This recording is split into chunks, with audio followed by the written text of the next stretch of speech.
Hi guys, ഞങ്ങളെല്ലാവരും കൂടിയിട്ട് ഒരു കുട്ടി ഷോപ്പിങ്ങിനായിട്ട് നെസ്റ്റോയിലേക്ക് ഇറങ്ങിയിട്ടുള്ളതാണ്. എല്ലാവരും എന്ന് പറയുമ്പോൾ ഞാനും അനിശേട്ടനും മനുചേട്ടനും പിന്നെ നമ്മുടെ ജുങ്കു ബേബിക്ക് വേണ്ടിയിട്ടുള്ള ഒട്ടുമിക്ക ഐറ്റംസും അനിശേട്ടൻ വരുമ്പോൾ കൊണ്ടുവരികയാണ് ചെയ്തിട്ടുണ്ടായിരുന്നത്.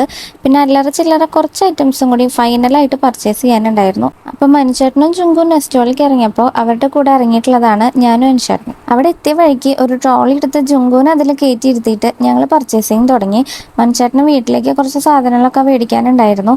ആ ടൈമിൽ ഞങ്ങൾ ജുങ്കുവിനെയും കൊണ്ട് മൊത്തത്തിൽ അവിടെ ഒന്ന് ചുറ്റിക്കറങ്ങി നടന്നു. ഞാൻ അനിശേട്ടനും ഇതുവരെ ഇവിടുത്തെ ഈ നെസ്റ്റോയിൽ കയറിയിട്ടുണ്ടായിരുന്നില്ല. ഇത് ഞങ്ങൾ രണ്ടുപേരുടെയും ഫസ്റ്റ് ടൈമാണ്.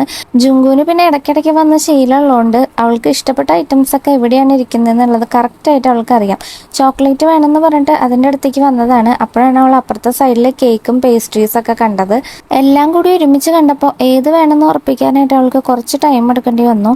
അങ്ങനെ അവസാന ഒരെണ്ണത്തിൽ ഉറപ്പിച്ചപ്പോൾ ഇനി അവിടെ നിന്നാൽ ശരിയാവില്ല എന്ന് മനസ്സിലാക്കിയ കൊണ്ട് ഞങ്ങൾ അതും വാങ്ങി പാക്ക് ചെയ്ത് നേരെ മുകളിലേക്ക് പോയി. കുട്ടികൾക്കുള്ള ഡ്രസ്സും ബാക്കി ന്യൂ ബോൺ ഐറ്റംസ് ഒക്കെ ഉണ്ടാവുന്നത് അടുത്ത ഫ്ലോറിലാണ്.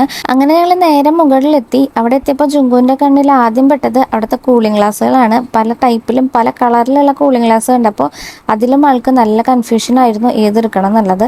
അവസാനം അവൾ ഒരെണ്ണം സെലക്ട് ചെയ്തിട്ടുണ്ട്. അത് വെച്ചിട്ടുള്ള ഒരു സീനാണ് ഈ കാണുന്നത്. അത് ബില്ല് ചെയ്യാനുള്ള ക്ഷമ പോലും ആൾക്ക് ഉണ്ടായിരുന്നില്ല. അപ്പോൾ ആ ടാഗോട് കൂടിയിട്ട് തന്നെയാണ് അവൾ അത് വെച്ചിട്ട് നടക്കുന്നത്. പിന്നെ നമുക്ക് നമ്മുടെ ബേബിക്ക് വേണ്ടിയിട്ട് കുറച്ച് പിന്നിക്കെട്ടി ഉടുപ്പുകളൊക്കെ പർച്ചേസ് ചെയ്യാനുണ്ടായിരുന്നു. പിന്നെ വേണ്ടത് റബ്ബർ ഷീറ്റ് ആയിരുന്നു. റബ്ബർ ഷീറ്റ് ഇവിടെ ഭയങ്കര കോസ്റ്റ്ലി ആയതുകൊണ്ട് ഞാൻ അത് ഇവിടെ നിന്ന് എടുത്തില്ല. കുറച്ച് പിന്നിക്കെട്ടി ഉടുപ്പുകൾ സെലക്ട് ചെയ്ത് എടുത്തിട്ട് പിന്നെ അത് ബില്ല് ചെയ്തിട്ട് ഞങ്ങൾ തിരിച്ചു പോവാണ്. വരുന്ന വഴിക്ക് ഞങ്ങൾ അടുത്തുള്ള ഒരു തട്ടുകടയിലൊക്കെ കയറി ബോട്ടിയും കൊള്ളിയും പോർക്കും കൊള്ളിയൊക്കെ കഴിച്ചിട്ടുണ്ടായിരുന്നു. പിന്നെ ജുങ്കുവിന് പുതിയൊരു ബോൾ മേടിച്ചിട്ടുണ്ടായിരുന്നു.